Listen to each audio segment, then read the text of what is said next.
All right, hello, this is Charlie. We had a little technical glitch. We're starting over. I'm with Brianne Smith of Inspector Pro Insurance. And Brianne, if you don't mind, please say hello and tell us a little bit about you and Inspector Pro Insurance, please. Sure. Hey, I'm really happy to be here this morning. We're really happy to have this relationship with you guys and with IAHI. That's a tongue twister. It is. But Inspector Pro has been around for about 10 years. I have been with Inspector Pro for almost 5 years.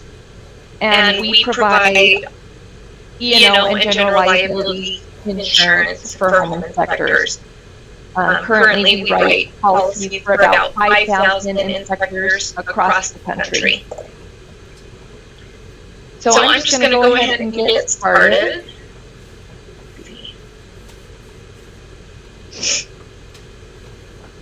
And while you're doing that and getting ready, if anybody has any questions, please shout them out. I know the echo was bad earlier. We ended up stopping and restarting, so hopefully it's better now. Okay. So a little bit more about me. Like I said, I've been with Inspector Pro for almost 5 years. I earned my Certified Insurance Counselor designation from the National Alliance of Insurance Education and Research about a year ago. Before joining Inspector, 16 years for lumber and construction companies.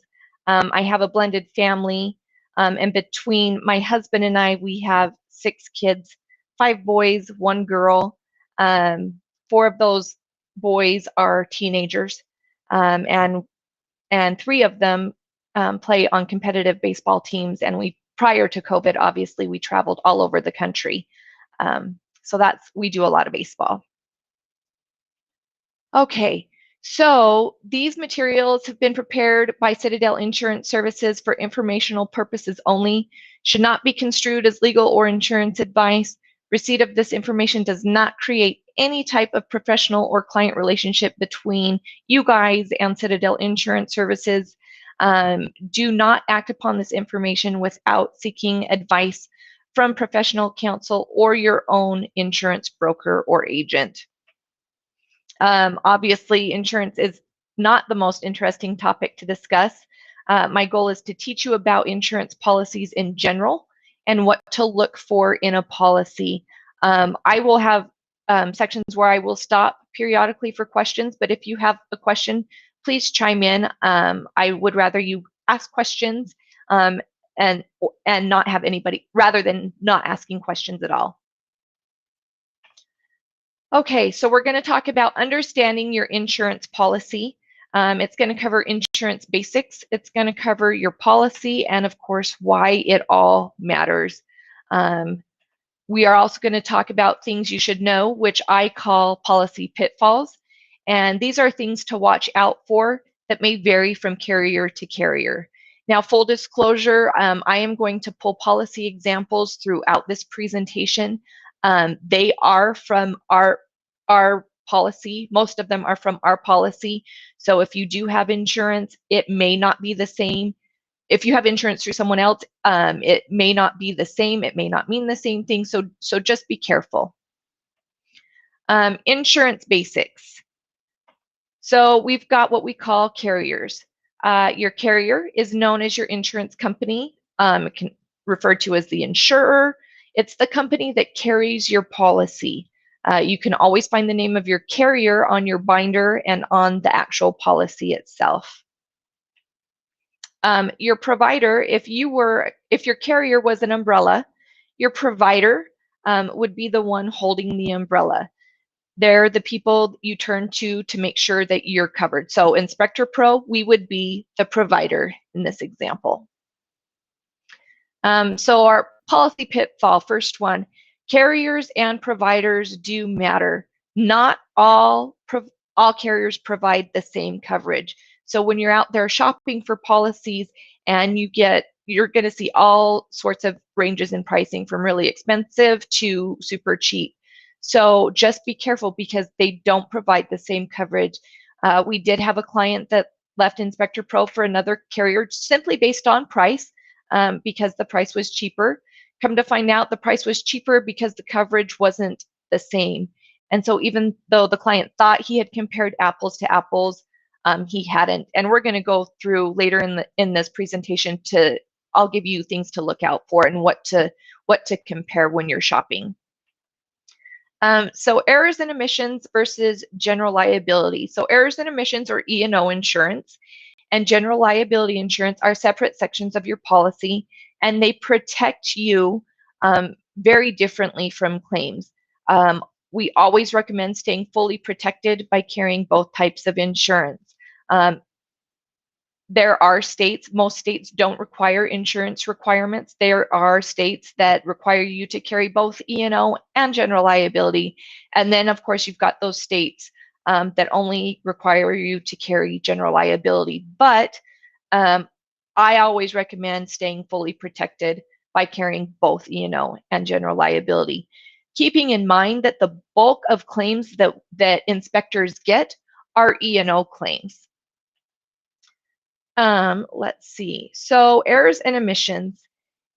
E&O insurance covers you from errors in your inspection report and if something is missed in your inspection. E&O, I kind of like to say it's like having an attorney on retainer. Part of the coverage is defense. Legal counsel will be provided. There's a misconception that this is like auto insurance and it's just going to automatically just pay out when there's a claim. That's not true.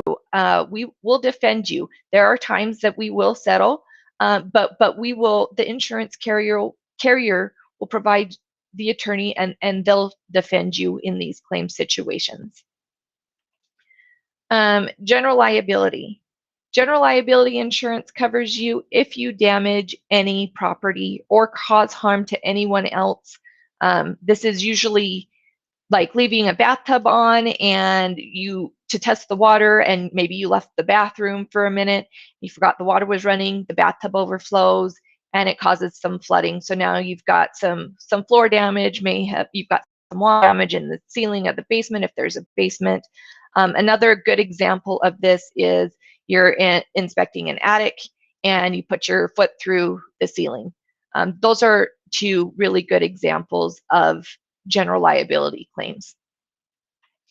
So here's a policy pitfall. It's not set it and forget it, meaning it's not like your auto insurance, you get it in place and you don't even think about it until it renews 6 months down the road, right?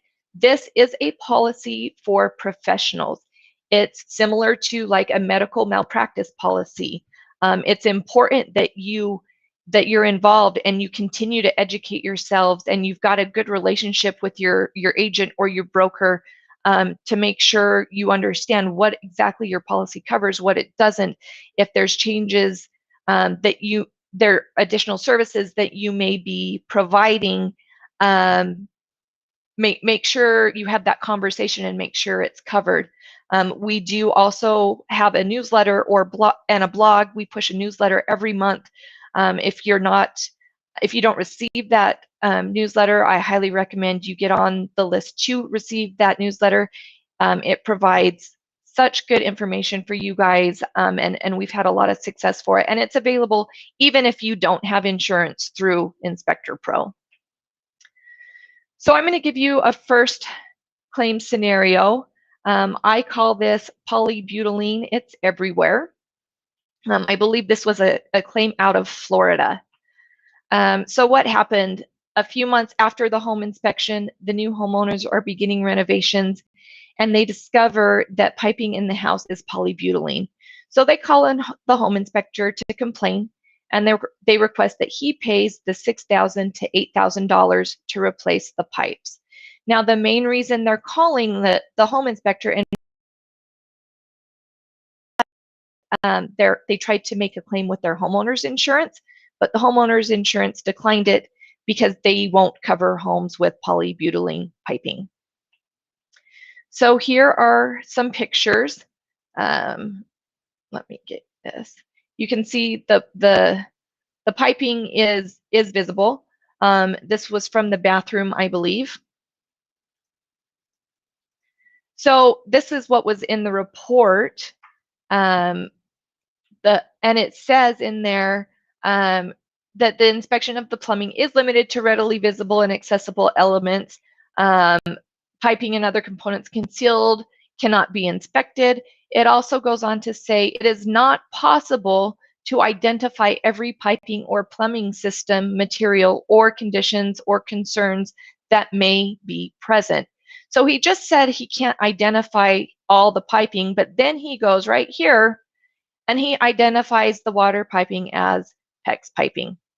So he kind of contradicted himself. He says he can't identify everything, but then he misidentifies the piping. So what happens next? After getting the complaint, the inspector does not contact our claims team, but instead returns the inspection fee.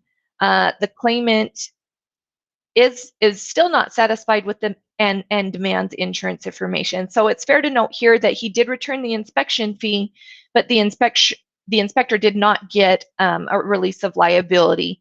Now, a release of liability is what you would have your client sign that basically waives all rights to filing or to have any more claims against this home inspection for the entire house, because you've returned whatever money, the inspection fee, whatever you've decided.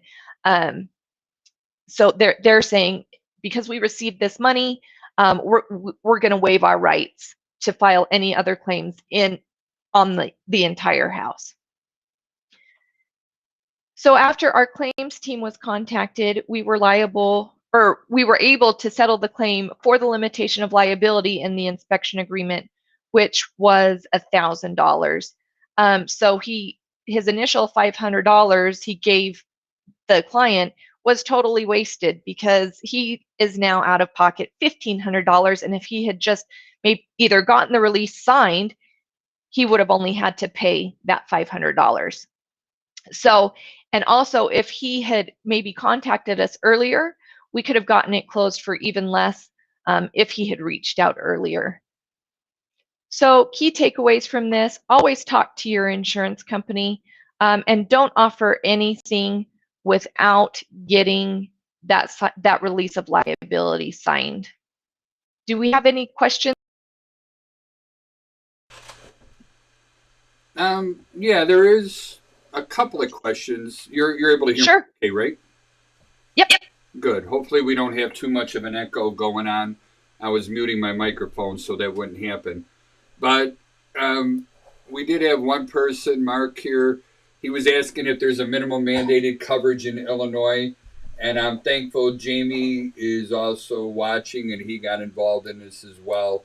So, and he's correct. Right now, today, there is no minimum in Illinois. However, with the negotiations that we're doing with IDFPR, they are going to want to have, at least general liability insurance. So where it's going to go from there, we don't know. But right now, that's what it is. Sure. The other question, and I'm trying to get rid of these things that were up on the screen there. Good. When you were talking a little bit about, saying that, like Jamie put up here, classic home inspector mistake, disclaim a not visible item in the scope, and then you go ahead and inspect it and report on it or comment on it.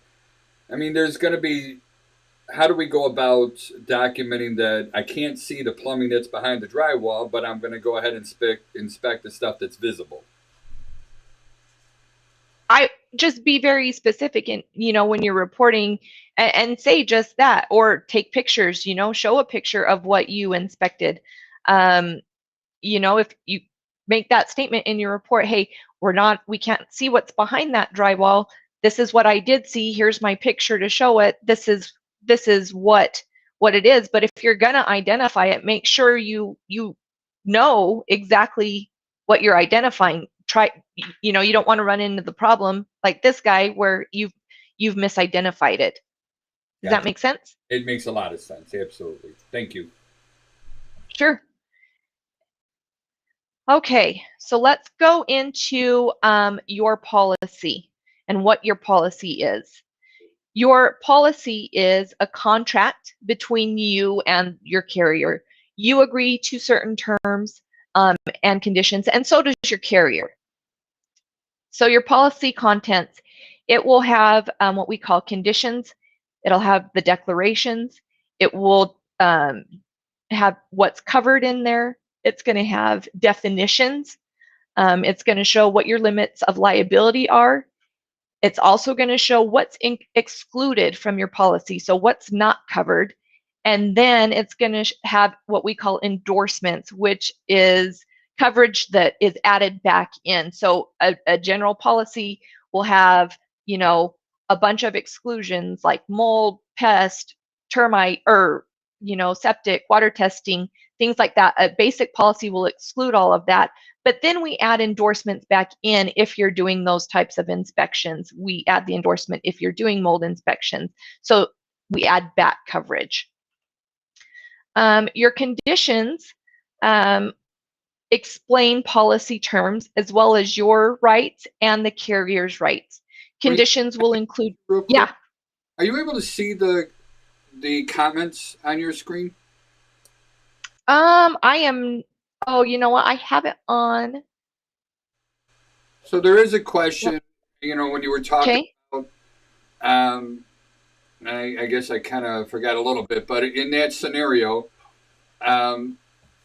or any other, that pays out, does the home inspector pay for the time spent on the insurer's, basically on insurance behalf to settle the claim? Does that make sense? So here's, yep, and we'll get into that a little bit in more depth in a little bit. Okay. But to answer your question, yes and no. So if it's a full-blown claim, meaning our policy defines a claim as a written demand for money, at that point, we have to get maybe an attorney involved and help defend you. So there are costs to do that, but you're not going to pay more than what your deductible is. So there's that. We will get more in depth to answer that question in a little bit. So just hang tight, and I'm going to table the rest of it if that works. Yep. Perfect. Okay, so conditions explain policy terms as well as your rights and the carrier's rights. They're going to include terms for cancellation, policy changes, refunds, claims investigations, coverage transfers, and claim response. The next part of your policy is declarations. And this is what I call the Bible of the policy. It's just kind of a snapshot. It's going to tell you, it's going to give you key information about your insurance coverage. It's not going to go into depth, but it's going to give you just a snapshot. It will show you the named insured. It's going to show you the policy period. It's going to show what your limits are. It's going to show what your deductible is, what your premium is, and what your retroactive date is. Again, this is an example of a declarations page. This is from our preferred carrier, and you can see it's got all of that information. It's all on one page. So first thing, named insured. Who is the named insured? Well, that's you or your business. And depending on your insurance policy, other business owners, partners, office staff, and in some cases, spouses. So make sure you confirm who's covered under your policy. They'll show on the deck page, it'll show right at the top typically. It'll have your business, it'll have your address, all right there at the top. So your policy period is the complete year your policy is in effect. The effective date is the first date your policy begins. So typically, these policies are annual policies. It's not like your personal auto where those could be 6-month policies. These are full years, so you can have it running from January 1 to January 1. You can have it start, March 25th, and it runs through March 25th. They're all annual policies. Keep in mind that these policies do not auto-renew. typically. Some policies, if you have a GL only policy, sometimes those will auto renew, but most of them do not auto renew. So it's important to remember that. Policy period, it'll look like this on the declarations page. Pretty simple. You've got your policy period, the date that the policy started, and the date the policy ends. So your policy limits. Your insurance limits represent the total dollar amount your insurance company can pay toward your covered claims in any given or in a given policy period. It'll look like this. It'll say the limits of insurance. You'll have a claim limit, and you'll have what we call an aggregate limit. Your claim limit's also referred to as an occurrence limit.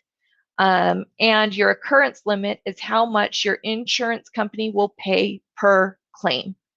Your aggregate limit is how much your insurance company will pay per policy period.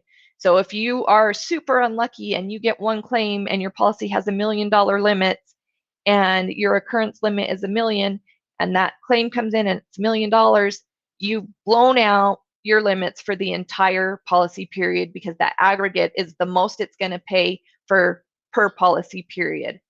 So if you had a claim come in that was, $100,000, the carrier, if whatever happens, they find you liable, they end up paying that $100,000. Now you've got $900,000 left to cover any other claims that may come in during that policy period. So here's a policy pitfall. $1 million might not be $1 million.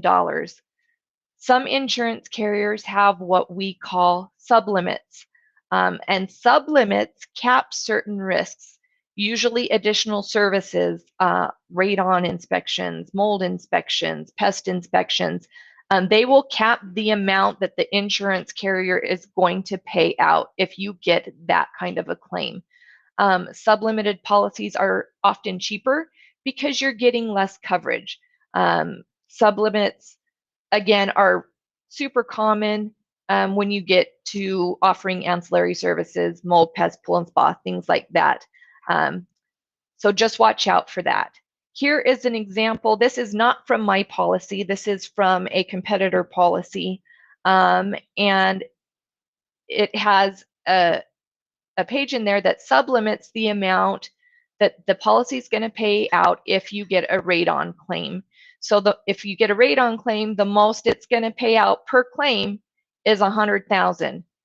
The most that the policy is going to pay out per policy period is $100,000 for radon, right?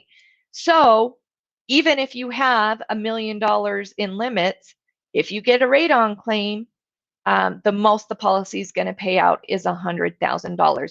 Now, just so you know, our policy, we don't sublimit. So if you have $1 million and you've got the radon endorsement and you're doing a radon claim, the most the policy is going to pay out could potentially be $1 million if you have $1 million radon claim. So be careful. Make sure if you're shopping, ask that question: is this policy sublimited? Because you want to make sure you've got the best coverage. Another thing to look out for is shared aggregate limits. So some policies have shared limits with both E&O and general liability, meaning it's coming out of the same bucket. Once it's used up, doesn't matter what kind of a claim it is, E&O or general liability, once those limits have been exhausted, you're out of coverage. With our policy, we don't have shared limits. You have a separate bucket for your E&O claims. You have a separate bucket for your general liability claims. So again, that's another question to ask when you're looking for policies, or if you just want to know what your policy is, ask that question. Is it shared limits or are they separate? So into your deductible. Your deductible is the amount that you're going to pay the insurance carrier for defense and payout help for each claim. The deductible is listed on your deck page again, and a lot of policies will have three options. You'll have a $1,500, a $2,500, and a $5,000 option. So that if you're unsure of what your deductible is, again, look on that declarations page of your policy or have that conversation. So policy pitfall, you might need that deductible ready right now. Some insurance carriers, instead of having a deductible, have what we called a self-insured retention or an SIR. So if your policy has an SIR or a retention, you are required to pay that deductible as soon as that claim is filed. And should that claim be dropped and it doesn't go anywhere, you might receive a portion of that deductible back, but it's not a guarantee. That carrier has the right to keep that self-insured retention. Now, keep in mind, this means if you have this on your policy, if you get a claim and you call your insurance broker or your carrier and say, hey, I've got this claim, they're going to say, hey, that's great. Before we even look into this, before we even investigate, lift a finger, you owe me, you need to pay $2,500 and you have to pay it right up front. So just be careful. You'll find it'll be in your policy listed somewhere. It'll say something to the effect of, we will not be required to make any payment unless and until you have paid the deductible in full. Some carriers will try to be tricky and say it's a deductible when it actually isn't. So you've got to really read your policy and really dig to and make sure you understand your policy to see if it's a true deductible or if it's really a self-insured retention. Is that self-insured retention thing, is that something that you guys do on any of your policies, or is that something you just stay? No, we don't do on any of our policies. We don't have that. It's a true deductible. There's only, yeah, I know there's a couple of competitors out there that they mask it. They say it's a deductible when in fact it's not. So again, just have that conversation. But just to reiterate, we don't do that. The deductible is the deductible. We'll start investigating right off the bat, and then later on down the road, if it's an actual claim and monies are paid out or there's legal fees, things like that, then you'll get billed for the deductible at that point. So your policy premium, let's go back a little bit, is the amount of money you pay the insurance company annually for coverage. Often you have the option to pay it in full or you can finance it. Policy premium, typically it's included on your declarations page. This was just kind of a dummy policy, which because it was a dummy, we didn't enter premium in there, so it just says it's included. Your retroactive date. Now this is the date you were the first day you were ever insured as a home inspector. Even if you've changed policies or providers, your retroactive date should stay the same. Now there's some kickers to this and some things you need to keep in mind that we'll talk about. But again, most of these policies will have a retroactive date and will pick up coverage for previous inspections. And that is listed, it'll say retroactive date and it'll give the date. So looking at this, I would have coverage, as long as I have current insurance, I would have coverage going back to any inspections I did starting January 1, 2012. So here's a policy pitfall. Coverage today is not coverage tomorrow. So this brings the question, when am I covered? Most home inspection insurance policies are what we call claims-made policies. So this means to stay covered, you must maintain continuous coverage. You cannot have any lapses. And a lapse is any period of time that you're not carrying insurance. So a lapse in coverage of just even one day could lead to losing coverage on all previous inspections. So if you've got retro coverage back to 2012 and you forget to renew and you've got a lapse in coverage for 2 days, 3 days, you could potentially lose coverage for all of your previous inspections. And that's a big deal because you obviously, these clients, they don't file these claims right away, right? Sometimes they try and file claims 2 years after you've already done the home inspection.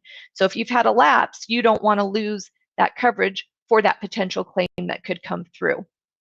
Another thing to keep in mind is additionally, some policies may write away coverage to give you a lower price, meaning if you're with us and you maybe shop somewhere else and you're like, hey, this is cheaper, just make sure that they're honoring that retro date, because some companies will not honor it to give you a cheaper price and won't pick up coverage on those previous inspections. So here's a scenario. You've done all of these, this is you've done all of these home inspections, you had insurance here. Right here, you did a provider change. Maybe you were with someone else, you came over to Inspector Pro. No lapse in coverage. And then you're with Inspector Pro for all of these inspections.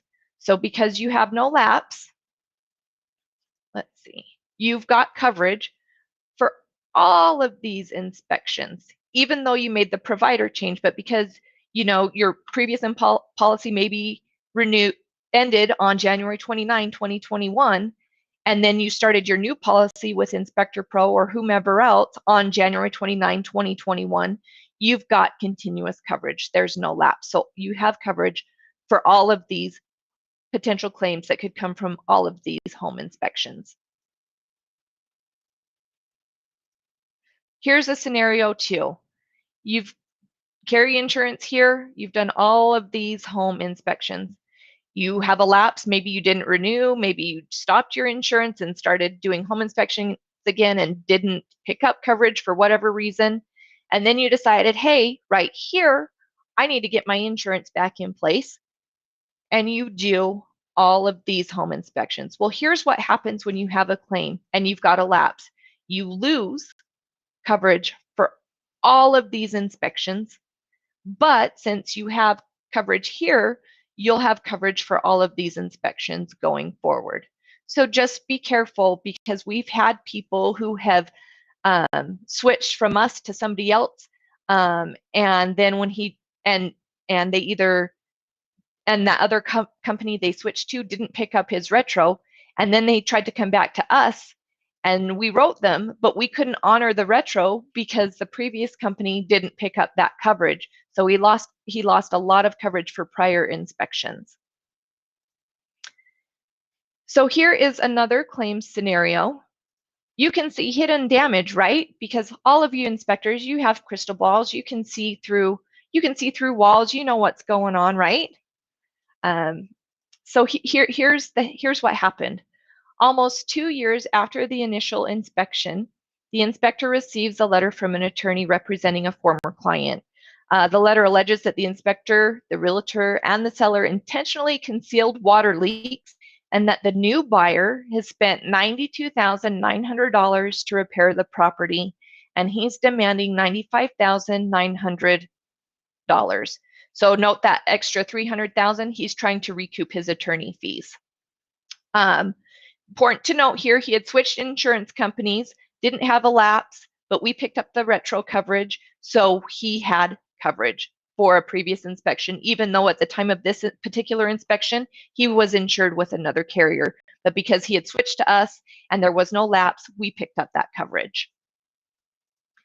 So here's what it says in the report. There's a limitation of liability.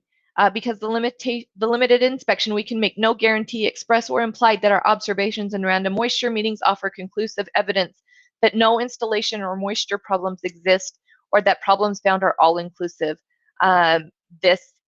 We can't be held liable for non-visual defects, unseen defects, unspecified defects, or hidden damage and conditions existing on the property, and hereby disclaims any liability or responsibility thereof. So here in the report, they limit, they're pretty specific on, hey, there's a limit of what we can't be held liable for things that we can't see, right? So this limitation of liability in this particular case is our defense. The more you have, the more we can defend you. If obviously, if you've got pictures of any damaged area, that would help. This particular claim, the home inspector did not have any pictures because at the time nothing was wrong. He didn't see anything, right? So he didn't take pictures. I always say, even if nothing's wrong, take pictures. Because in this case, if we had had the picture, not only would we have this limitation of liability to back us up, we would also have a picture that we could say, hey, look, there was nothing wrong during this inspection. Here's our picture. A picture's worth 1,000 words, right? So the more pictures you have, the better. So what happens next? Our claims team quickly issued a denial of liability. In our denial of liability, we cited verbiage from the letter that we got from the attorney, that they admitted to not finding these issues until they started remodeling and removed a bunch of things. So we said, after removal, this damage was found. We're not going to pay for this. The result, it did take almost 2 years of back and forth, but the claim was eventually dropped. And in this particular case, there was nothing paid out. There were some legal fees that I don't have.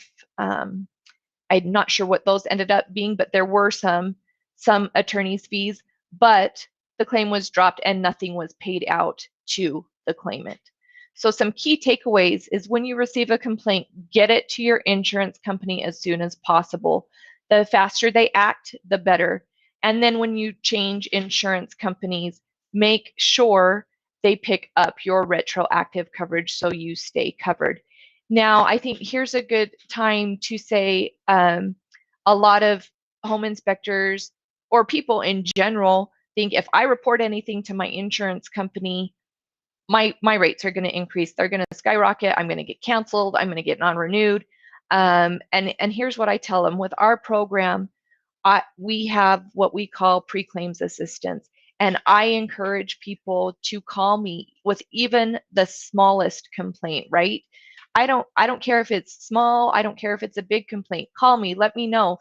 Let's get something going. Let's help you get it to go away before it turns into a full-blown claim. Because what happens is, if it does blow up into a claim and you didn't let the insurance company know that there was an issue, the insurance carrier is within their right to decline coverage to you because you didn't report the issue when you first knew about the issue.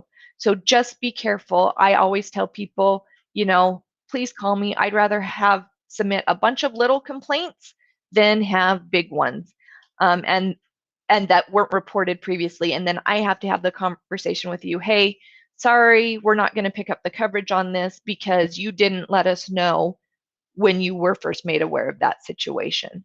So just things to remember. Any questions?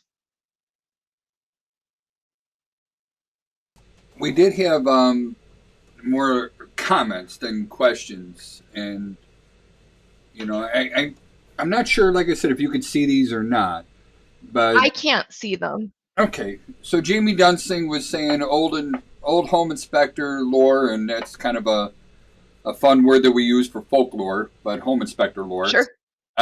Said don't take too many photos because there might be visible defects in the background, and also in the photos. And I remember that when I first started, it's like, yeah, just written words only, no photos. You don't want any proof. But I think times have really changed now, quite a bit, to what you're saying is photos. And I know that we had a little conversation about body cameras and Yep. proof of stuff. So what do you think of that? So body cameras, obviously it's starting to be more and more common in the home inspection industry. You've got some people that are really for it, and I have had inspectors that they'll go to a client's house, and we'll go to the house to do the inspection, and the buyer's just like, I'm not comfortable, don't do it, it's a privacy thing. and at that point they take it off. I've also had inspectors that won't do the inspection if they can't wear the body camera. So there's both extremes. Again, it's a business decision. I think body cameras are great. You've got, full continuous video of what's going on. If you're choosing not to use a body camera, that's fine. I just say always take pictures. The more pictures, the better. You don't have to include every single picture you take in your inspection report. So if you're taking 300 pictures at an inspection, you don't need to include all of those in your inspection report, but just have them somewhere on the cloud, wherever you store your pictures, in case you have a claim, that you can go through all of those pictures and say, hey, look, I took a picture of this section of the roof and there was nothing wrong. You've got that as backup, and we can use that when we defend you.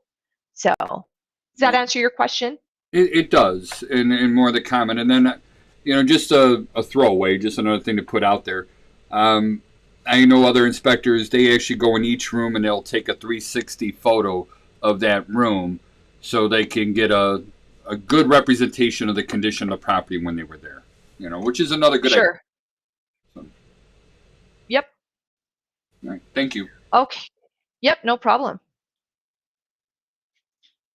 Okay, so next we're going to go into what we call tail coverage. So this is also known as an extended reporting period or ERP endorsement. Tail coverage allows you to maintain coverage after you have retired from home inspecting, or you've closed your business and you're no longer going to do inspections, you're going into some different profession, whatever it is, you probably want to consider getting tail coverage. Now here's kind of an illustration here. So we've got right here in this time period, you weren't a home inspector. You were doing something else. Maybe you were just finishing training, whatever the case may be, you weren't doing home inspections. Here, you started your business and you've got your insurance in place. And you've got insurance in place here. And then during this time period, whether that's 10 years, 5 years, whatever the timeline may be, you decide you're going to retire. But like we talked about before, you only have coverage provided you have continuous coverage and you don't have a lapse. So we highly recommend tail coverage, which is something you can purchase. It's an endorsement. It comes in 1, 2, or 3 year periods, and that will provide coverage for that amount of time for all of your previous inspections. So it's super important that if you get out of the business or you retire, you highly consider getting that tail coverage in place. And then when that tail coverage expires here, whether that's 1 year, 2 year, 3 year, whatever you decide to purchase, then at that point, you're not going to have any coverage. Now you were mentioning about retirement and stuff like that. This tail coverage wouldn't include if you just stop coverage, you decide to drop insurance. Then tail coverage doesn't come in, does it? It does. So you can use it. Most times we see it when people retire. But there is the case, you've been doing inspections for a few years. You've decided, hey, I'm not going to do home inspections anymore. I'm getting out of the business. I want to do something else. We still recommend getting that tail coverage in place just to protect you in case you do get a claim from those inspections that you did do. So tail coverage isn't meant for people who are just retiring. It could be if you're getting out of the business. Maybe you're selling your business and the person you're selling to it's not in the purchase contract to pick up the liability. They're only buying the assets of the business. They're not going to purchase the liability. So in that case, you would want something in place for all of the inspections you did when you own the business, just so you would have coverage. Does that answer your question? It does, but it just sparked my mind on one other thing too. What about with subcontractors? All right, so we have do they need to have their own errors and omissions insurance, or does my company insurance cover them? So it depends. The question I would ask is what you call a subcontractor, are they using your agreement and issuing your report? Are they, wearing your hat essentially? Are they representing your company? Yes and if yes. they're using you Yep, if they're using your agreement and your report, most times, and our carrier is like this, we'll consider that inspector an employee, even if you're 1099ing them.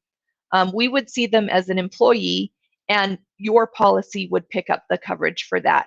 Now, if they were going out and maybe just you were not referring, but you didn't have time to do this inspection, and you call them up, hey, I've collected the money, can you do this inspection for me? You give them your cut, but they're going to issue their own report, they're using their own agreement, they're representing their own company, then they're going to want to have their own coverage in place because your policy is not going to pick up coverage for another company.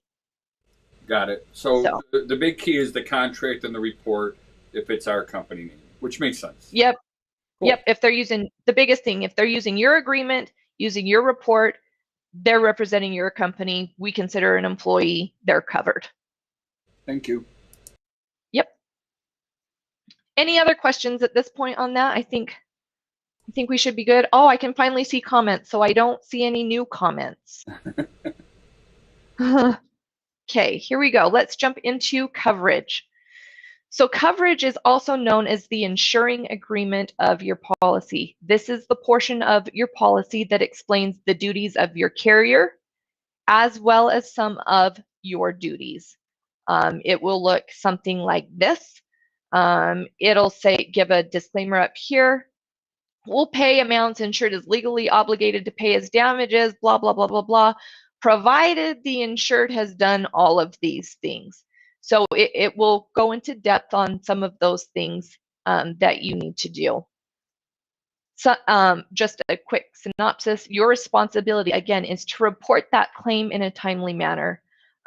Provide any related information and documents. They're like with our company, if you get a claim, they're going to ask you to provide a copy of the signed inspection agreement. The report, they're going to ask you if you've had any email correspondence. So you may be asked to provide that. You're also asked to cooperate in the investigation and settlement.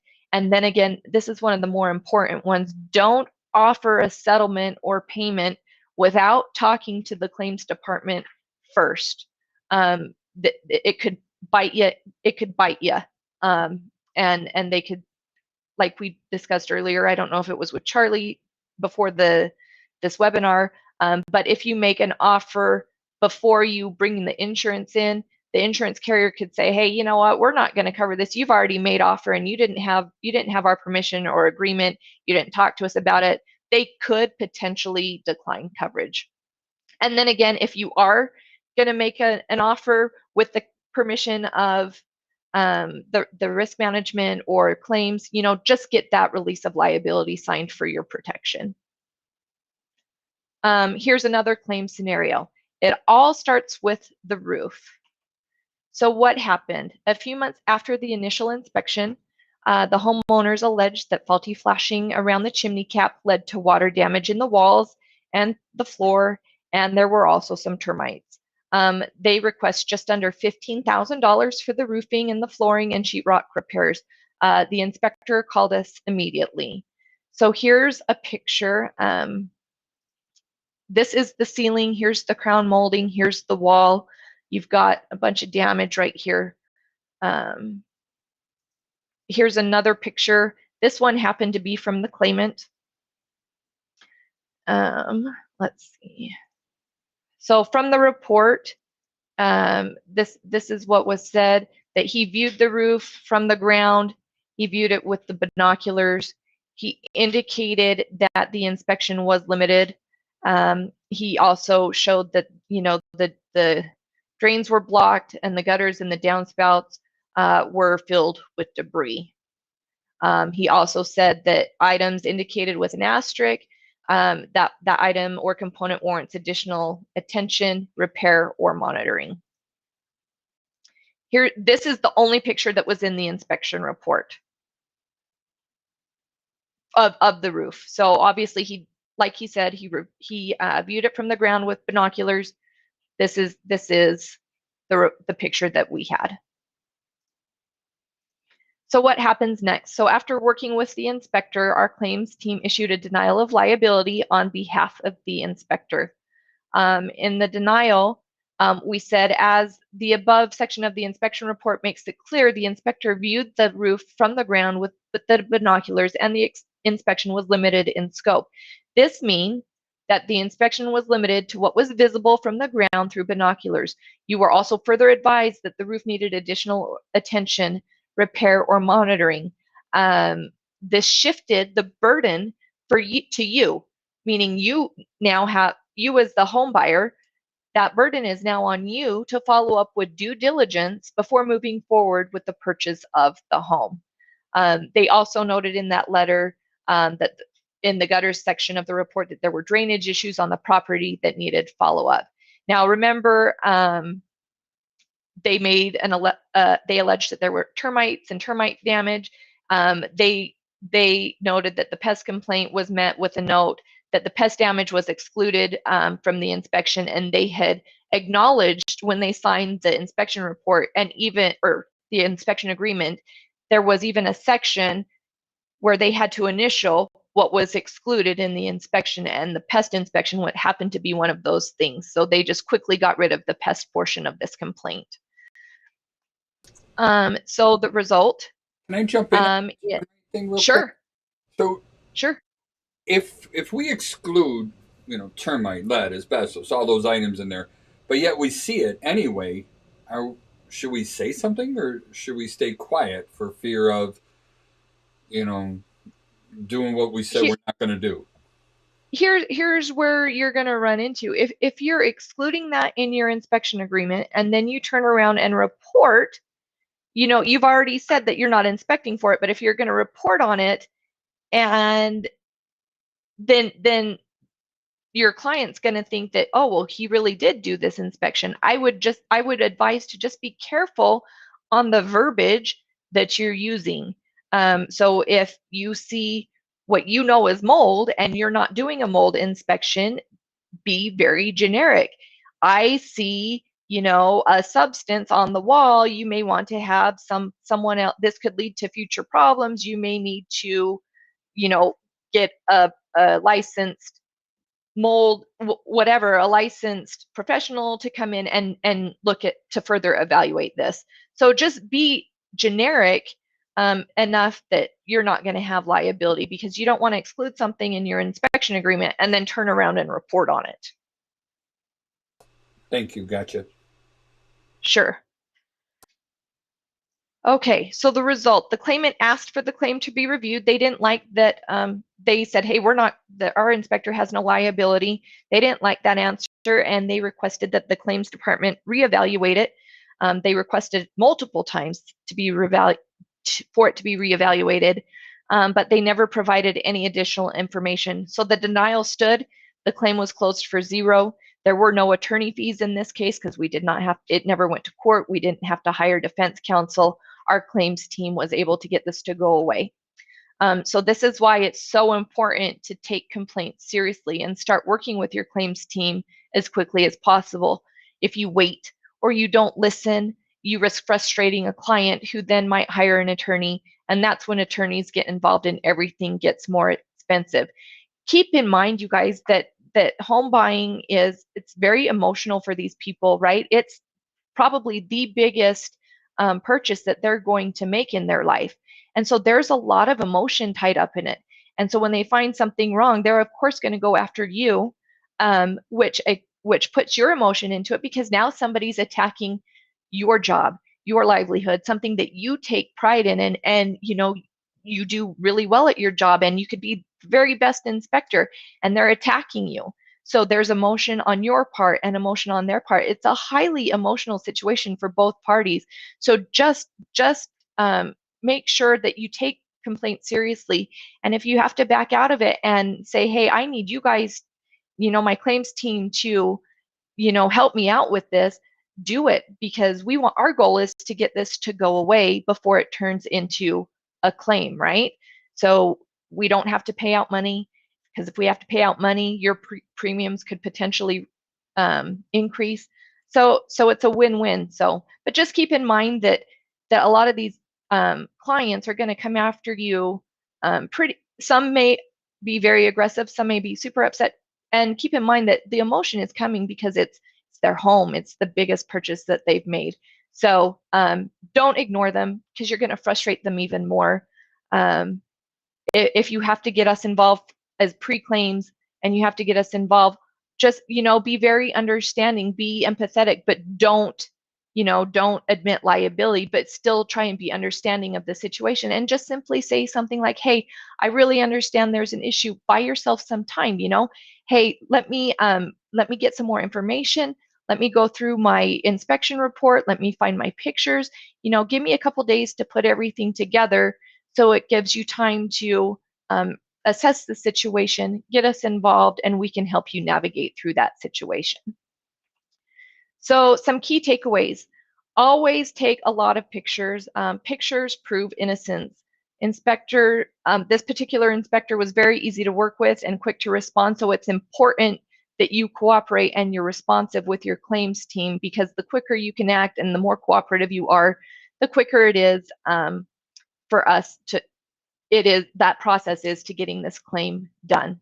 And then, as always, get a signed inspection agreement and issue a thorough report. This report happened to be it was like 75 or 80 pages. So just make sure your reports are thorough.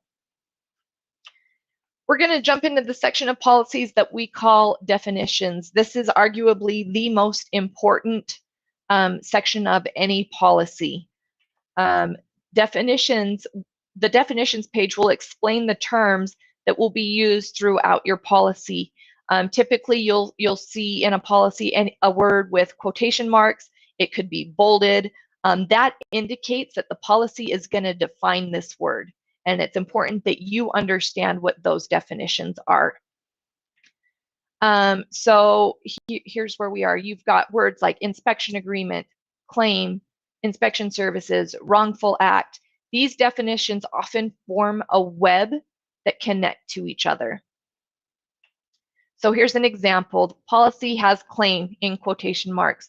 So these, again, just a reminder, these are all pulled from our preferred policy. Your policy, if you have insurance elsewhere, may define these as something different. So just know that. So our policy defines claim as a written demand for money that is based upon an actual or alleged wrongful act of an insured. Well, that's great. We know what a claim is, but now we've got this wrongful act in quotations. What does that mean?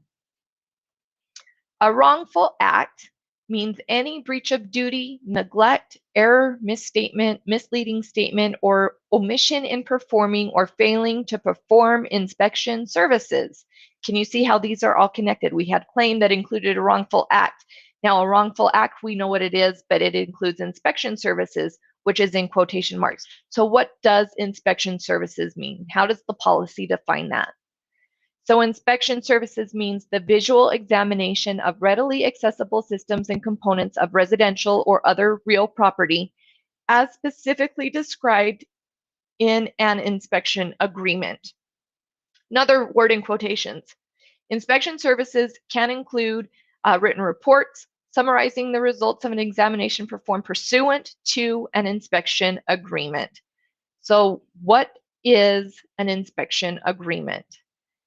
An inspection agreement means a written contract between you and your clients for whom inspection services, again, that's defined, but we already know what inspection services is because we just defined it, are being performed, provided that the written contract specifically identifies the premises, including systems and components that are subject of inspection services, and that it is signed, which can include electronic signatures by your client or such client's authorized agent before, here's the kicker, before inspection services are commenced.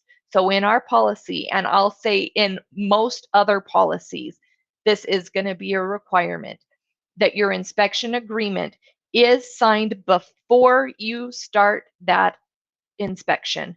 So that could mean you get there, they sign that agreement, 1 minute before. They sign it 1 minute before. It could mean you send it over via DocuSign or some other way, and your client signs it 2 weeks, a month before, whatever that is, as long as it's signed before that inspection service. is provided. Now I get a lot of questions of, does that mean I can't, like when I get there, the client's not there and I'll start, my inspection of the exterior of the home. Well, at that point, your inspection agreement's not signed and you've started that inspection.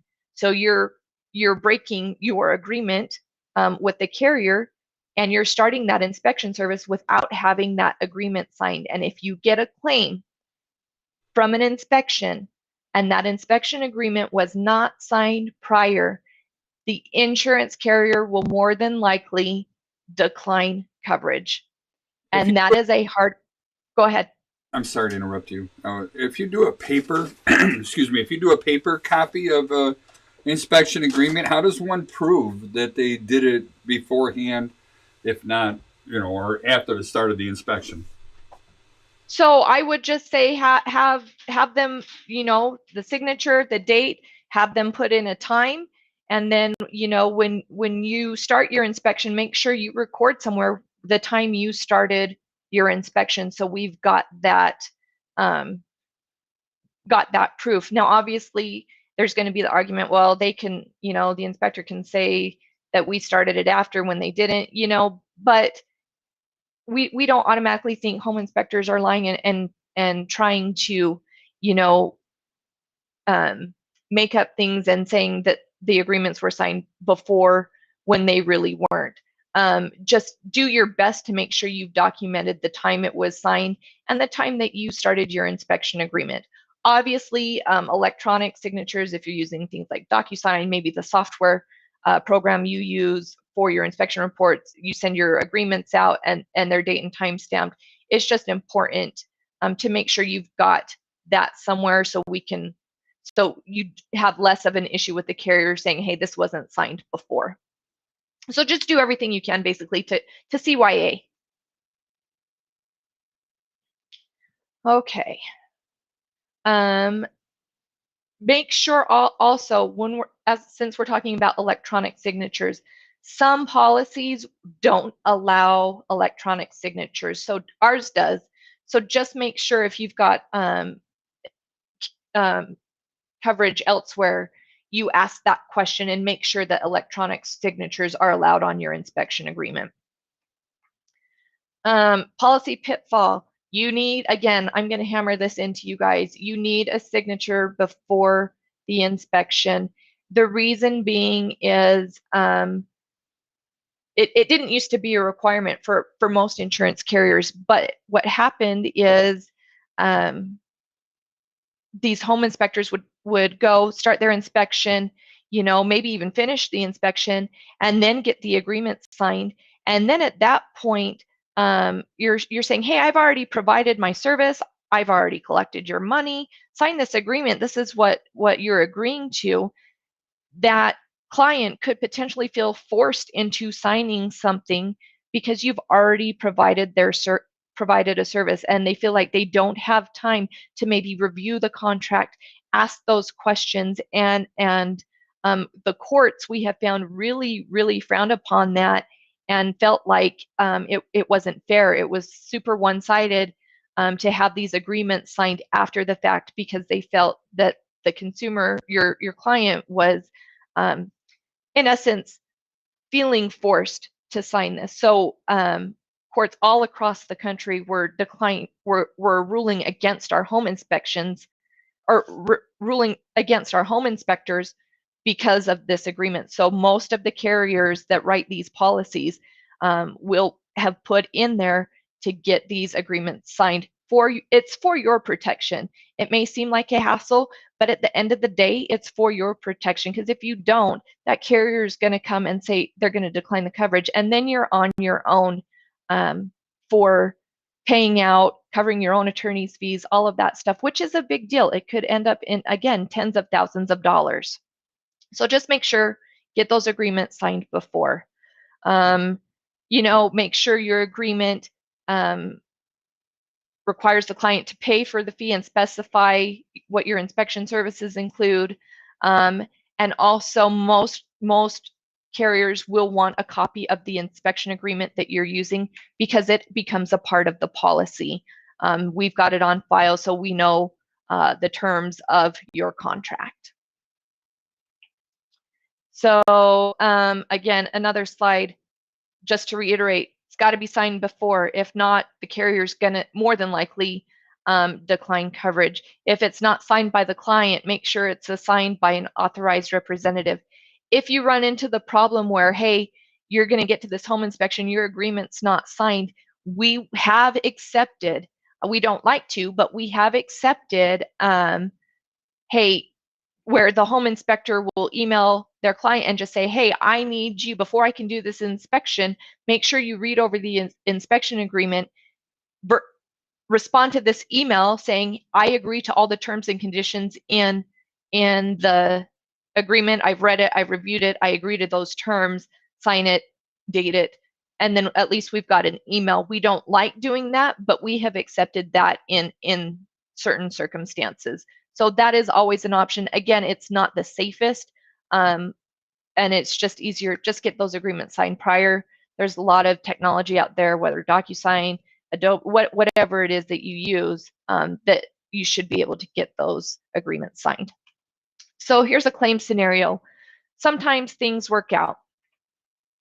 6 months after the home inspection, the inspector receives a complaint that the water is running off gutters and landing in an area where water intrusion is occurring and being absorbed into the subfloor. This is causing water damage and mold. The claimant alleges it's going to cost $25,000 to repair the issue. So here's what we get from the report. You can see that the gutters, there's a lot of debris in these gutters. There's blocking. So he even says that the gutter leaf guards that are clogged with debris and causing water to spill over the gutter edge, we recommend cleaning them and getting them maintained to reduce the weight being placed on the gutters to allow for proper water drainage. Here he also says, now let me remind you, he didn't do a mold inspection. And his agreement excluded mold inspection. So this is what he says. There are areas of organic growth located in pockets throughout the crawl space. The level of growth varies from area to area. Evaluation with a moisture meter revealed elevated moisture levels at the time of the inspection. We recommend having the organic growth further evaluated to determine what steps may be necessary to treat the affected areas. So he wasn't doing a mold inspection, but he saw there was potential for mold. But he, again, like I said, choose your words wisely. Be generic, but put the information in there that's going to reduce that liability on you, which is why he used the word organic growth. This is a great way to protect yourself. So what happens next? The inspector returns to visit the property and finds out that the crawl space where water was draining had recently been encapsulated, forcing the water to be routed to the subfloor.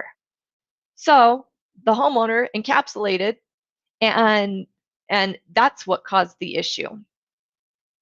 So our claims team, what happened? Our claims team issues a denial of liability stating that these problems were caused by the encapsulation and that the claimant was properly warned of the gutters overflowing and the potential for mold or organic growth to be in the crawl space and subfloor. The claimant in this situation was not satisfied with the decision and decides to push this issue even further and requests to go to arbitration.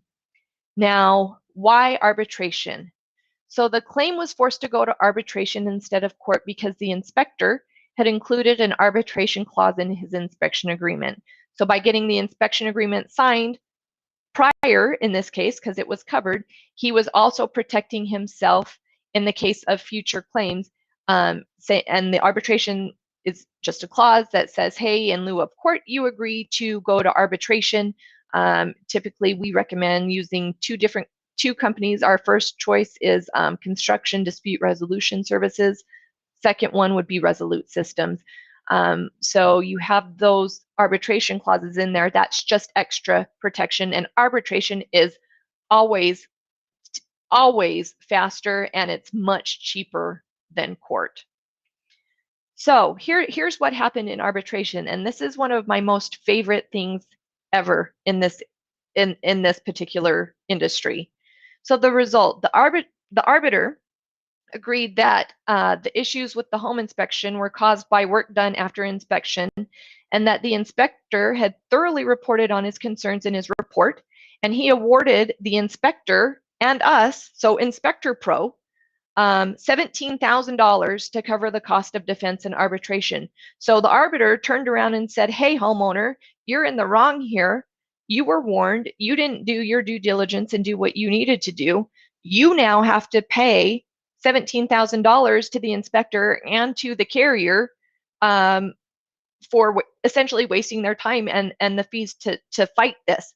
Now, this is obviously a rare occurrence. This is the only time I know of that the inspector and the carrier were awarded money in a claim, but it can happen. If you do your job well, if you report correctly, it could happen. So have an arbitration clause where if your state allows it. There are some states that do not allow arbitration clauses. So I think Illinois you can. I'd have to check on that, but I'm pretty sure you can have an arbitration clause. So check with an attorney on that one.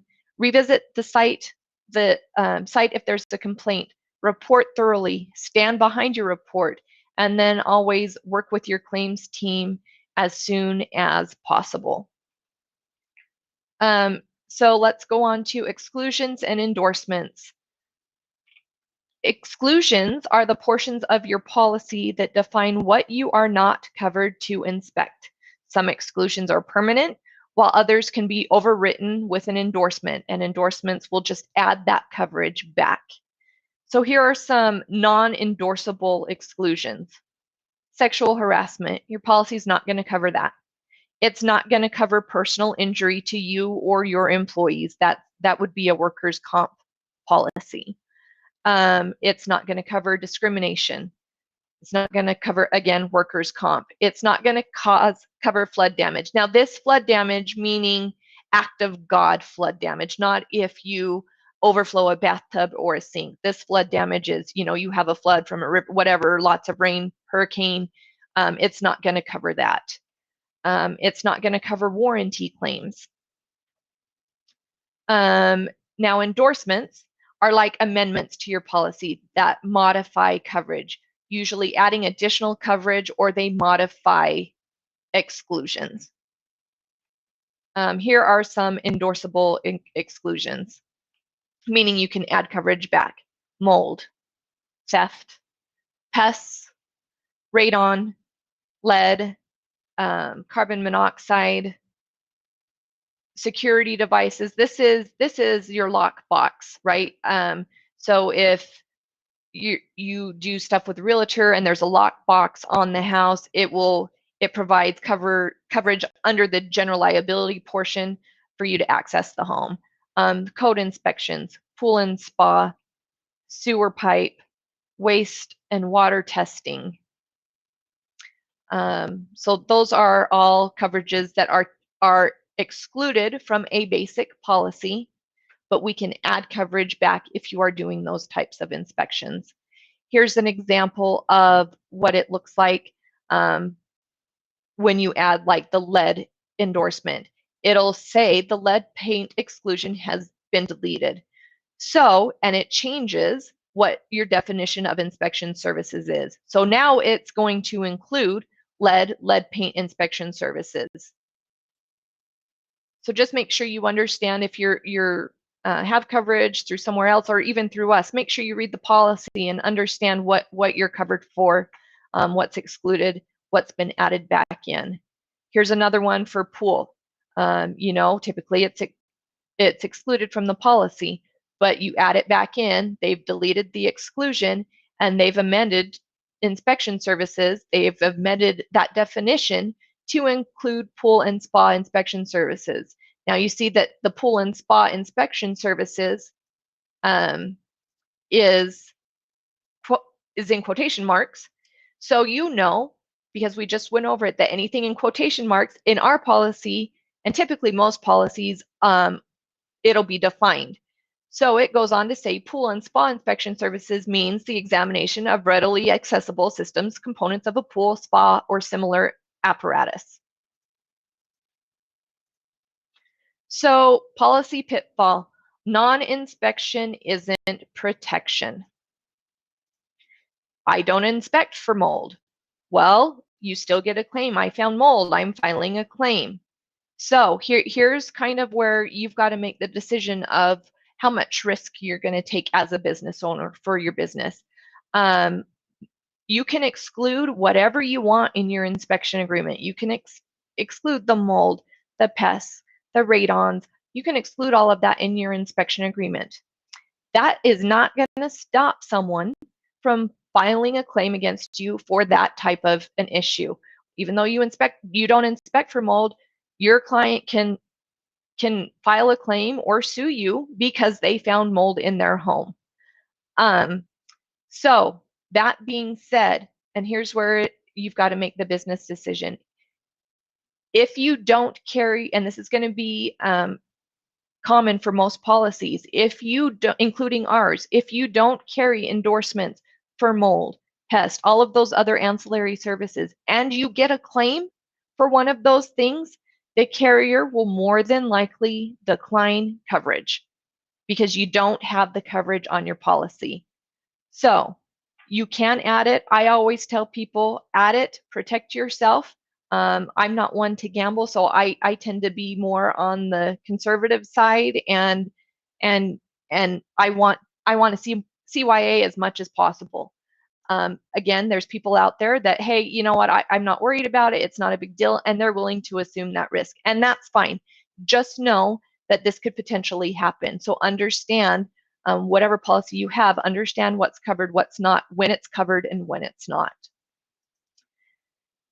So here's a claim scenario. We call it the Moldy Lake House. This is an Alabama claim. So what happened? Almost 2 years after the initial inspection, the inspector receives word that they've been named in a lawsuit for failure to find mold during the inspection. Their demand is for $88,000. So when we investigated the claim, we found out from the inspector that the mold inspection was an additional fee, and the buyer originally chose not to do the mold inspection. So a little after the inspection, the potential buyer thought there was maybe mold and called the inspector, who said he could come and perform a mold test, but the buyer again declined. So twice now they've declined the mold inspection.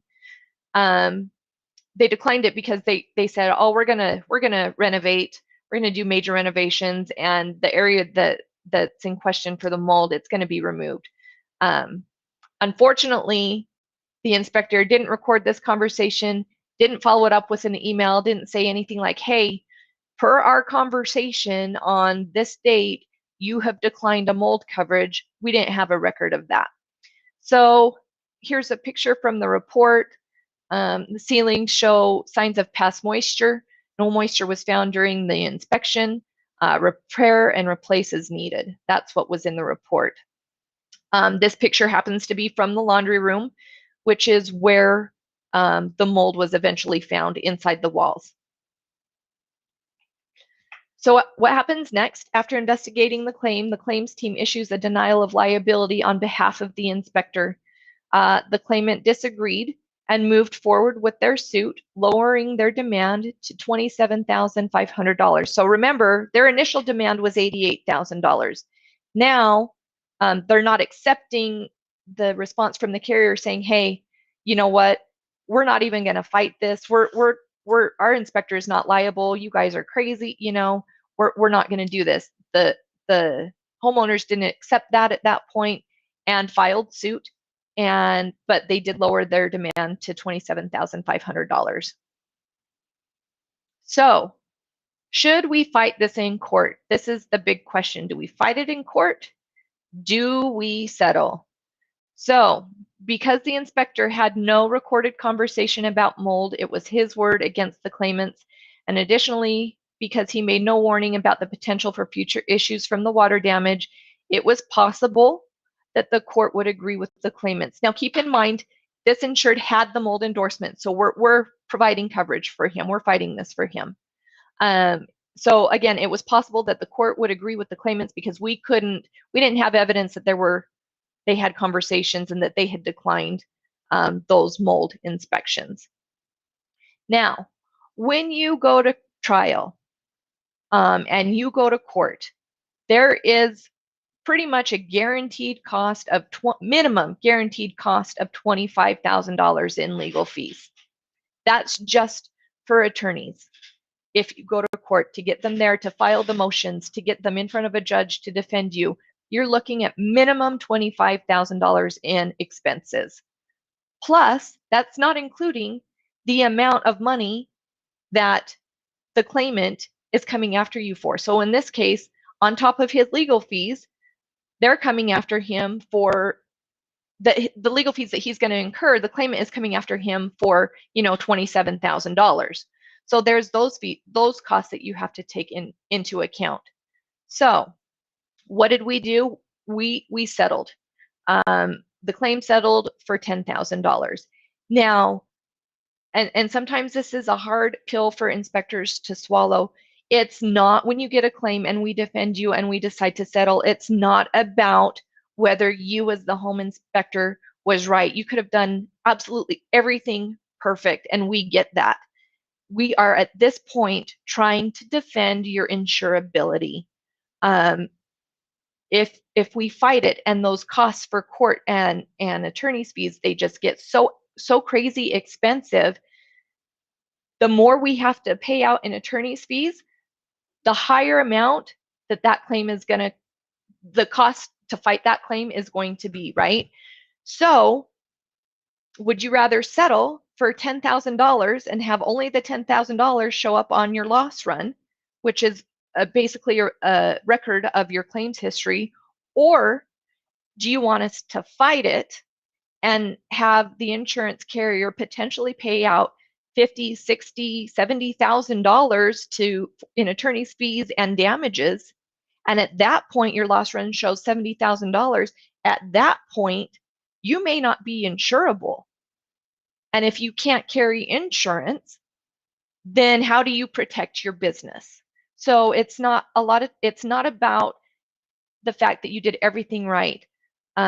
It's defending your insurability. And I think that that's important, that you guys understand that we're not settling just to settle because we don't want to fight it. We take everything into account. And the biggest thing is, if we fight this, can this home inspector still carry insurance and protect his business? So key takeaways: take lots of pictures, record in person and phone conversations in a follow-up email. So if you have a phone conversation with your client and they're saying, hey, you know what, we don't really feel like we want that mold inspection, great. Just follow it up with an email and say, hey, Mr. Smith, per our phone conversation on January 29th, 2021, you declined a mold inspection. Just have something that simple just as a backup. So again, why did you settle my claim? I didn't do anything wrong. I'm going to kind of illustrate what I was talking about before. So here's resolution 1. We fight it. We go to court. We fight everything. You have money towards legal fees. All of this right here is your legal fees, which could be tens of thousands of dollars. Then you've got this portion right here was the amount of damages. So you've got this huge amount right here that is showing up on your loss runs. And when you're coming up for things like renewals or maybe switching insurance carriers, you're going to have to provide those loss runs, or we're going to pull your loss run to see what kind of activity you've had. And if that amount is big, your premiums will more than likely increase. You could potentially be non-insurable, and you may not, your carrier may not offer renewal terms. You never know, depending on the situation and how much is on there. So here's resolution 2. If we settle, or if your carrier chooses to settle, your amount in legal fees and expenses is extremely diminished, right? Which gives us more money that we can settle for. And then you only have this little small amount on your loss run. And I always say a little bit on your loss run is better than having one ginormous thing on your loss run. So just keep that in mind. So let's compare. Resolution 1, you've got this big amount. Resolution 2, you have a tinier amount. Resolution 2 is better for everyone. Even though it's a settlement, the amount might be larger. You don't have to worry about that high cost of legal fees that negatively impact your loss run report. So does anyone have any questions on that?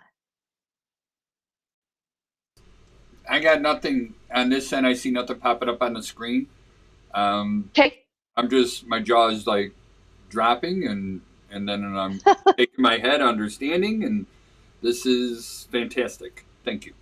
Okay, great. How are we on time? Should I keep going, or are we good? You go as long as you want to go. This is your time Okay. to shine. So you want to stop, Okay. stop. You want to go, go. I'm just going to keep going. All right. So, okay, here is another claim scenario. Your Honor, I have a limitation of liability. Here's what happened. Almost a year after an inspection, the new homeowner, through an attorney, demands $4,600, saying that the inspector failed to discover obvious issues with the roof. These are the pictures from the claimant. On it, it says rotten decking. This one says front no decking. A piece of tin was covering the rafter. Obviously, these pictures are pretty limited into what we can see. We can only see the damaged area. From the report, the inspector had these pictures, which from these pictures, we can't see the damage that the claimant is alleging that he has, right?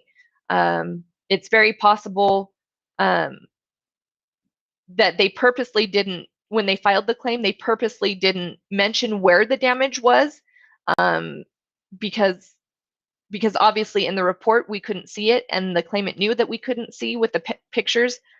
So he could have been sneaky that way and not letting us know where that damage exactly was. But again, those are the pictures. What happens next? After our claims team issues a denial of liability on behalf of the insured, the claimant decides to take the inspector to small claims court. In the deniability of liability, the claims team focused on the fact that in the inspection agreement, the insured was to be notified of any issues and given the opportunity to reinspect, or all claims were void. But again, some people don't like that denial of liability letter, and they pushed the issue and took the inspector to small claims court. Now, our claims team helped prepare this inspector for court. The insured wanted to represent himself. He didn't want an attorney. In most cases at small claims court, you're not required to have an attorney there. So they gave him the option to defend himself, and he took it. He wanted to, but we weren't going to send him in there unprepared. So we took the time to educate him and to practice with him on how to argue his point, how to respect the judge, when to speak, when not to speak, and provided him with everything he needed that he would be able to effectively represent himself.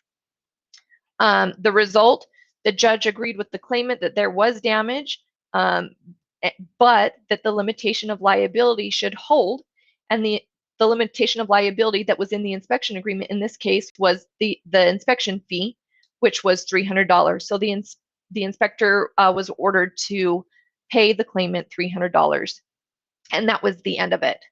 So key takeaways: have a well-executed inspection agreement with a limitation of liability, a mediation clause, and anything else known to hold up in your state.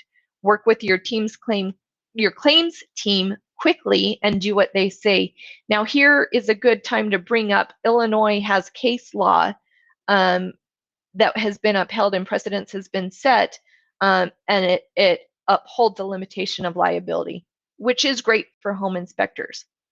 Now, what I would hate to see is home inspectors rely on that and say, well, this is going to hold up, I don't have to carry insurance because the most I'm ever going to have to pay out is I'm just going to have to return the inspection fee because precedence has been set, there's case law. You can't rely on that, because what happens if they sue you, right?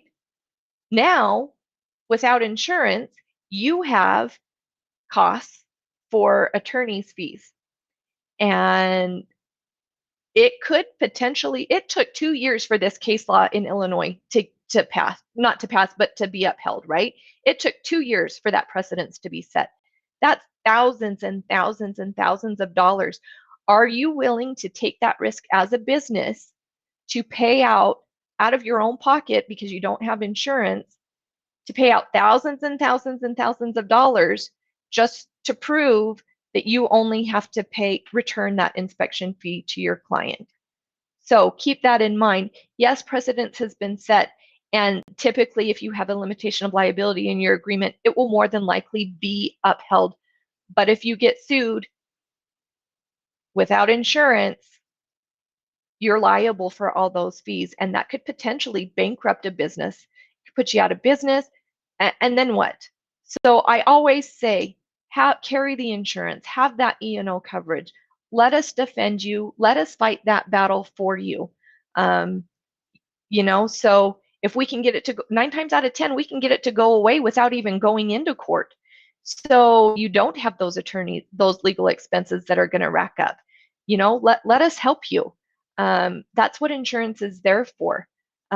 We've got pre-claims. So if you have that little complaint, call us. Let us help you navigate that situation and get it to go away before it actually turns into a full-blown claim. Use us. We're here as a resource. Our job, we're not here to scam you out of money to have coverage that you're never going to use. We're here to protect you. We're here to educate you. We're here to help your business. So use it. Again, it is a business decision whether or not you guys want to carry that E&O and GL coverage. It's a business decision. I'm going to tell you, carry it, have it. You have that protection, because at the end of the day, without it, you could potentially be out of business as quickly as you started. So here is a claim scenario. You said they fixed it. So what happened? A home inspector finds high moisture levels in the basement and recommends repairs be completed by a licensed professional. Repairs are completed, but a year later, the problems persist and the new homeowners file a claim. So here's what's from the report. He includes some pictures of the crawl space. He said the method used to observe the crawl space was he crawled, there was standing water, there was limited access. In the report, he also says pictures illustrate the ductwork that meets the floor system was extremely wet. Moisture meter had it at 87%. It's recommended to have the ductwork assessed and repaired by a licensed HVAC. Now stop there.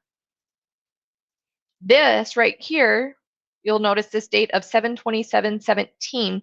This is when he went back to re-inspect because of that complaint. So, so the picture to illustrate the ductwork so he's going back to say, hey, yeah, there were repairs made. And he includes a picture that illustrates the ductwork that was repaired and the flooring system that was wet was now dried out and had been treated for mold and mildew. Inspector also noted a receipt from the licensed contractor. So I guess the homeowner had said, hey, here's the receipt from the contractor proving that he came in and made these repairs. Here's the receipt of what we paid. Here's pictures from the reinspection. You can see that there's treatments applied. Treatments and repairs were made. Here's what I'm going to say. If you are going to do a reinspection, be careful. Never make workmanship determinations. Just because you can't see a previously visible deficiency doesn't mean it was repaired properly. Your reinspection, you're not there to say, hey, they re-inspect or they made the repairs and they made the repairs correctly. Who knows? They could have had, neighbor down the street who has no experience in construction or anything and try and make these repairs. That's probably not going to be repaired correctly. So be careful when you're doing these inspections. Be general. say, I can see that some repairs have been made, but don't attest to the quality of the workmanship. It looks like, James, if we are contracted to do a reinspection after repairs are made, should we have a signed agreement? Do these types of inspections carry higher liability? So I would say yes. Have another agreement signed, because again, you're going back to do essentially another inspection. It may be a limited inspection, but you're required by the policy, in order to have coverage, to get an agreement signed, right? Before. So what I would do, have an agreement signed. Maybe you altered your original agreement and just include the things that you are inspecting for. If you're only going to reinspect the crawl space, then make sure it's very clear in that inspection agreement that I am only here to reinspect this crawl space. And just cover yourself. Be very clear. Make sure your client understands exactly what you're inspecting for during that reinspection. Do these types of inspections carry higher liability? I don't see a lot of claims coming in from a reinspection. Again, most of the claims that we see are from that initial home inspection. So I haven't seen a lot of reinspection claims. Let's see, going on to the next. So what happened next? Our claims team issued a denial of liability on the owner's behalf, but the homeowners soon filed a lawsuit. They claimed the inspector had said he would make sure the repairs were.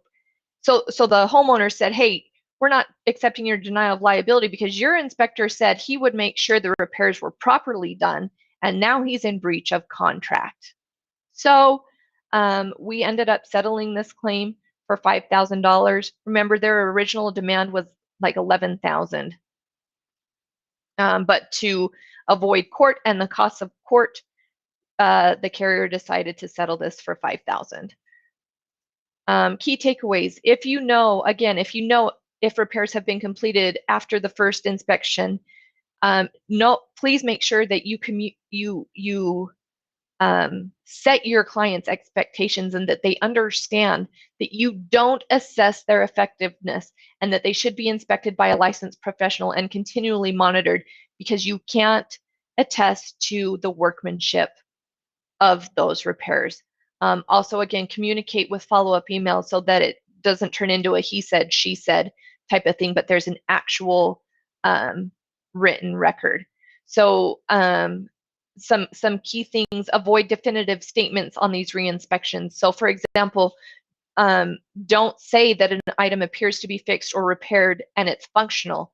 Simply say something like that you can no longer identify the deficiency you discovered during your original inspection, or say something that there are no visible reportable defects present. And as always, be sure that you are including a lot of pictures and you're illustrating how the area appeared upon that re-inspection, because again, pictures are our first line of defense. Okay, another claim scenario. Here we go. $1 million for nothing. So here's what happened. 5 months after the home inspection, a new homeowner calls complaining of roof leaks that are causing significant damage and some other problems with the home. They demand $577,000 plus expenses incurred at just over $260,000. So we're, $800,000 plus. $837,000 is the amount of this claim. Here's what we've got from the report. We've got, oops, let me get my little red pointer out. There's a satellite dish installed in the shingles, which isn't recommended. He talks about that the rear center chimney flashing is lifting and it needs to be properly secured. He talks about moisture stains, there's minor wood rot. He had visible amounts of mold. I believe he did a mold inspection on this one, so that's why he used the word mold. He talks about the dormers, that they did not have an attic access, and that there's leaks and one recommended to be installed. The rear attic upstairs had moisture stains and mold. There's some other stuff going on up there. He also mentioned that the front porch roof has soft spots, indicating that there may be areas where the sheathing may be in a deteriorated condition. Goes on to say that, hey, you guys need to get a qualified licensed roofer to further evaluate your roof and make recommendations for proper repair. Obviously, you know, this is a pretty well reported, a pretty decent report on the roof, right? Provides a lot of information, names the things that's wrong, tells them he needs to get a licensed professional to reevaluate or to evaluate it. Here are pictures. You can see that there's the satellite dish on the roof right here. Here's the flashing, caulking, and the flashing is lifting. This one, there's indications of leaking, and that there's stains around the front and north dormer with minor mold. He's also got more pictures here that are indicating leaking. So what happens next? Based on the information in the inspection report, our claims team fought to have the claim dropped. Claim lowered their demand to $300,000. So they've gone now from $837,000 initial claim. They've now dropped their demand down to $300,000. And after additional discussion, they dropped their demand again to $100,000. Result, after months of discussions, claimants agree to settle the claim with us, and we settled for $6,000. So we see this as a win. Even though we couldn't get it to go to zero, it's still a win. We did all of this outside of court, so there were no attorneys involved, so we didn't have the legal fees. If they had had an attorney and if it had gone to court, you're again looking at a minimum of $25,000 in expenses alone before you even pay out damages. So again, the $6,000 settlement is a huge win, keeping in mind that original demand was $837,000. Huge win. So key takeaways: you don't have to do something wrong to be blamed. You could be the best inspector in the world and do nothing wrong, but you will have those people that are going to come after you because one, they either don't understand what the purpose of a home inspection is, or they truly think that you missed something. So moving forward to court on this one, instead of settling, would have cost the insured a lot more in legal fees, possibly risk the fact that he may not be insurable if we had fought it and ended up losing and having to pay out who knows how much. You know, so keep all those things in mind. So also, it's important that our claims team in this situation never thought this home inspector had any liability. We knew he didn't have any liability. We had the evidence to back it up. Remember, at this point, we're protecting your insurability. If this claim had gone to court, it could have gone sideways, and who knows, judge and jury could have ruled in favor of the claimant, and then what?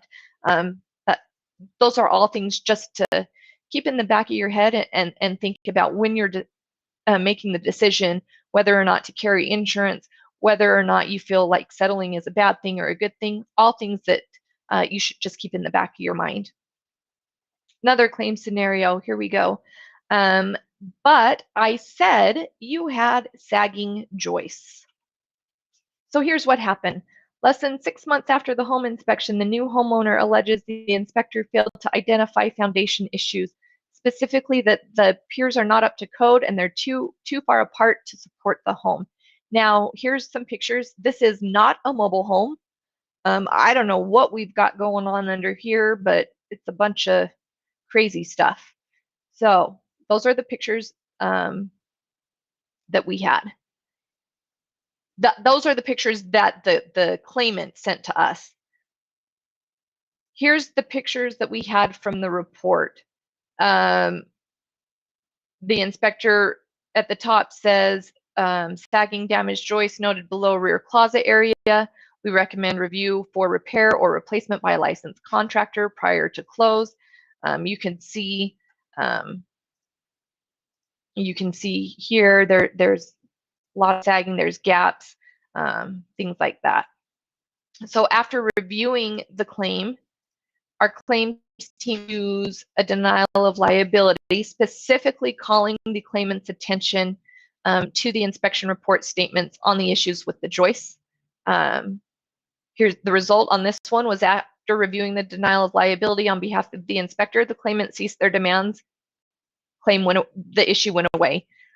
So nothing happened. We didn't pay out any money. There was no settlement. The claimant basically stopped pursuing this anymore. So key takeaways: report as much as you can, take lots of pictures, always more than you think are necessary. Even if don't include, your 400 pictures that you take at one inspection, you don't have to include them all, but just take them. So in case there's an issue, again, we've got that defense to back you up in the event that you're being accused of something. And again, I always say, you always want to have more pictures than your claimant has. You don't want to look bad. So take lots of pictures. Here is another claim scenario. We're just going to go over claim scenarios here. He's known for suing inspectors. Believe it or not, you have attorneys in states that are like, I compare them to the ambulance chasers, the accident injury lawyers, right? You have inspectors that specifically go after home inspectors. They're known for it. This is what they do. This is their business. To Massachusetts, the state of Massachusetts has an attorney that this is all he does. It's how he makes his money, is he sues home inspectors. So here's what happened. 2 years after the home inspection, the inspector receives a letter from an attorney claiming substantial foundation work had been done to the home and that significant damages to the brick veneer on one side of the home had been concealed. This attorney is known for suing home inspectors and is demanding $125,000. Here's from the report. Now, please, please, please do not ever issue a report that looks like this. This was the home inspector's report. What in the heck? He had no pictures, did not take one picture in the inspection, not one. And this is the type of report he issues. We can't defend this, right? You don't have pictures, you issue a report like this, you're making our job extremely hard to defend you. So what happened was the claimant had another home inspector come out. Now, granted, this after the claim was made, this home inspector knew what was wrong, but this is the report that was issued. Like night and day compared to our insured's report compared to this one, right? Like it's broken down in grids. You can see everything. Look, I mean, just the difference in professionalism is astounding. How do you defend someone when we're going up against a second inspection with a report that looks like this, right? So here's what happened. Next, after the claimant's attorney dragged out the process for not responding for over a year, the claim went to mediation. Now, remember, attorneys are in the business to make money. It's their business. They are attorneys. So they will drag things out for as long as they possibly can. And the longer they drag things out, the more money they make, the more money it costs you to fight to get, because now you have an attorney on, you have an attorney helping you for a long period of time. That's not free. It's expensive. Attorneys are expensive, and they're in the business to make money, just like you are in the business to make money, right? So attorneys will often try and drag out the process, one, to increase the likelihood that the settlement will be closer to the amount that they asked for. And two, they just want to drag it out for as long as they can. Now, on this particular claim, it's fair to note that the claimant says that the house is in foreclosure, so they want to work fast, and that they've been very sick, blah, blah, blah. Or they don't want to work fast. Let me back up. So attorneys try and drag things out. So this is one of the reasons why you want to work fast. Now, the claimant says the house is in foreclosure, that they became very sick after moving into the home, and they vacated soon after moving in. They couldn't afford to do all the remediation, everything like that, which is why their settlement was higher than what was 100 and whatever thousand, 102,000. So the result on this one, we didn't fight it in court, but we ended up settling for $42,500. Obviously, we probably could have settled for less had we had a decent report issued, had we had some pictures, had we had something that we could defend our insured with, but we didn't. And so we ended up settling for $42,500. So again, take a lot of pictures, be diligent and assume nothing. Deliver a detailed inspection report with warnings and recommendations. So here's going to be our last claim, and then I will be done. It's called How Many Crawl Spaces Can You Have? Just under a year after the inspection, the home inspector receives a complaint that he failed to find mold in the crawl space. The inspector is confident that he didn't find mold in the crawl space at the time of his inspection. So here's what we've got from the report. He's got pictures of his crawl space. He's documented evidence of moisture intrusion stains that were on the wall structures in the basement. He recommended contractors to further evaluate. He noticed a white efflorescence powder and substance on the block wall, which indicates moisture is in contact with the masonry. Tells them he needs to have it further evaluated. May need to make additional repairs. Those are his pictures. Pretty decent, reported pretty decently.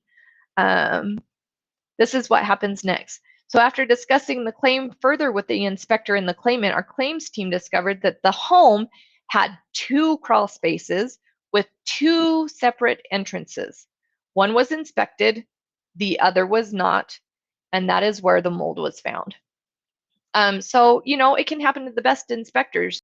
You can be the best inspector out there and you can still make a mistake. This guy happened to make a mistake. He didn't realize and didn't see that there were 2 different crawl spaces, and so he missed it. These were the pictures from the claimant that show what's happened. Question: do we recommend a minimum maximum number of photos in a report? No, we don't have a set, you have to have X amount of pictures in a report. We don't. Obviously, the more pictures you can include, the better. But then again, you don't want it to be full of pictures. We just recommend that you take a lot of pictures, include what you feel like you need to include in the report, and keep those other pictures that you take stored on a cloud or wherever you store your pictures. So, but no, we don't say, hey, you have to take 50 pictures per home inspection. We don't say that. We just say, if you feel like 50 pictures is adequate at an inspection, then great, take those. If you are an inspector that you feel, 400 pictures at an inspection is adequate, take those. Just do what you feel is best, but obviously keep in mind the more pictures you have, the better it is for us when we're trying to defend you guys in claims situations like this. So again, here's pictures from the claimant. The result, the claim went to mediation, and because the issues were found in the uninspected crawl space, the mediator ruled that the home inspector had failed in his duty and was responsible for not just the mold remediation, but other damages as well. And total settlement was $18,979.80. So obviously, again, mistakes happen. You guys make mistakes. You're not perfect. As much as we like to think, we're all perfect in our jobs, we're not. We make mistakes. This one just happened to be on the bigger end. So key takeaways: be thorough and ensure that you've inspected everything necessary in your standards of practice, and then carry insurance, because even the best inspectors out there can make mistakes, and sometimes those mistakes, as we have seen, can be very costly. So just make sure that you've got coverage. So any questions? Not from me, and I'm going to say thank you. I don't see anything else popping up on the screen. Sure. But, just a heads up, anybody who watches to the end, first of all, thank you, Brianne, for doing this. Sure. My eyes up tremendously, which I'm very happy about. You're also in our Facebook group, so Yes. can ask any questions there. I'm going to make sure we put a link to this video in the Facebook group, and anybody can go ahead and ask there. And I know that I'm going out today and I'm buying body cameras for everybody. That's gonna be my big thing is, our way to document what's there and what we could see. And, because I think my biggest personal weakness is I only take pictures of problems. I don't take pictures Sure. when everything's okay. So I don't have a way Sure. to prove that something was okay when I was there. And, Sure. and I really don't know any other way to be all inclusive of what I did and what I was doing other than I really like that body camera idea. So. Yeah, absolutely. And again, even if you don't have coverage or you have coverage through someone else, that's fine. You have questions, call me. That's what I'm here for. I'll educate you. I will give you pointers and tips to look for. You don't have to be an Inspector Pro client to ask me questions. If I get your business, great. If not, that's fine too. I'm here. I'd rather have that relationship with you and be that person that you can feel comfortable in talking to and asking questions. So. Outstanding. All right, I'm going to end this and I'm going to say thank you again, Brant, and then I'm going to go ahead and terminate the video right here and now. So thank you. All right, sounds good. Thanks for having me. Bye-bye. Bye.